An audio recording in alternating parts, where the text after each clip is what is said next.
বড় বড় ভারী ভারী ডাম্পার ট্রাক একের পর এক ছুটছে গাজলডোবা ব্যারেজের ব্রিজের উপর দিয়ে।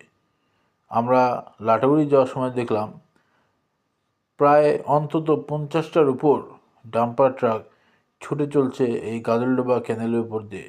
গাজলডোবা ব্যারেজের ব্রিজের তো 12টা বাজিয়েই দিছে। 142 দিনের মতন প্রায় আটকে রেখেছিল গাজলডোবা ব্যারেজ রিপেয়ার করার জন্য। কত লোকের যাতায়াতে অসুবিধা হয়েছিল, ভারী যানবাহন চলবে না বলে কত বোর্ড কত নমুনা দেখানো হয়েছিল। কিন্তু আবার দেখো, প্রশাসনের চোখে বুড়ো আঙুল দেখিয়ে একের পর এক বড় বড় ভারী ভারী ডাম্পার, 12 চাকা 18 চাকার ডাম্পার ছুটে চলছে গাজলডোবা ব্যারেজের ব্রিজের উপর দিয়ে। দেখো একের পর এক সবকটা কিন্তু বালি এবং বুঝডি দিয়ে লোড করা এই ডাম্পার।